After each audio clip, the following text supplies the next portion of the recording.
আজকের ভিডিওতে আমরা ক্লাস 9-এর ভৌতবিজ্ঞানের কার্যক্ষমতা শক্তি চ্যাপ্টার থেকে কতকগুলো গুরুত্বপূর্ণ শর্ট কোশ্চেন আলোচনা করব।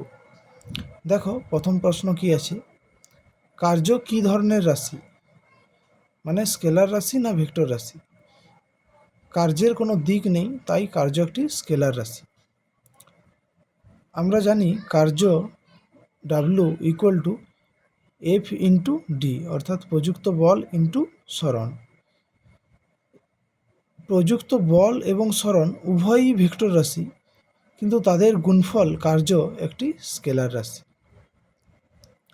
দেখো তারপর, প্রযুক্ত বলের অভিমুখ এবং বলের প্রয়োগ বিন্দু সরণের অভিমুখ পরস্পর লম্ব হলে কৃতকার্যের পরিমাণ কত হয়? 0 হয়। সিজিএস পদ্ধতিতে কার্যের পরম একক কি? আর্গ। আর এসআই পদ্ধতিতে হলো জুল। যা কার্যের ব্যবহারিক একক কি? জুল। ব্যবহারিক একক মানেই এসআই পদ্ধতিতে একক। 1 জুল সমান কত আর্গ? 1 জুল সমান 10⁻7 আর্গ।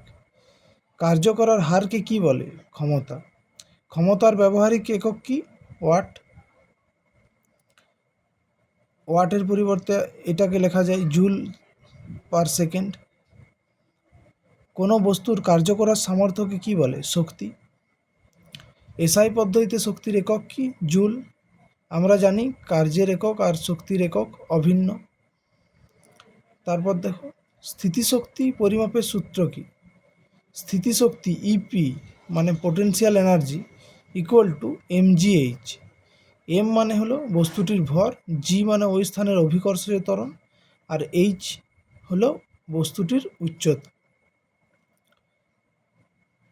তারপর দেখো, গতিশক্তি পরিমাপের সূত্র কি? গতিশক্তি ইকে অর্থাৎ কাইনেটিক এনার্জি = 12 mv², যেখানে এম হলো বস্তুটির ভর, ভি হলো বস্তুটির গতিবেগ। হর্স পাওয়ার মানে এইচপি কিসের একক? এটি হলো ক্ষমতার একক। হর্স পাওয়ারকে আমরা বাংলায় বলি অশ্ব ক্ষমতা। এসআই পদ্ধতিতে কার্যের অভিকর্ষীয় একক লেখো। Kilogram metre. সিজিএস পদ্ধতিতে গ্রাম সেন্টিমিটার। তারপর দেখো, সিজিএস পদ্ধতিতে ক্ষমতার অভিকর্ষীয় একক লেখো।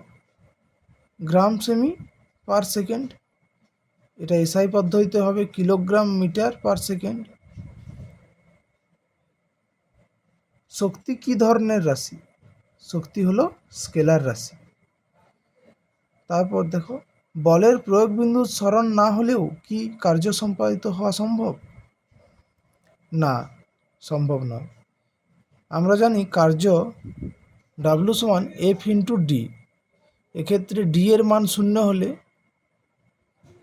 ডাব্লুর ভ্যালু 0 হবে, অর্থাৎ প্রয়োগ বিন্দুর সরণ না হলে কার্য হবে না।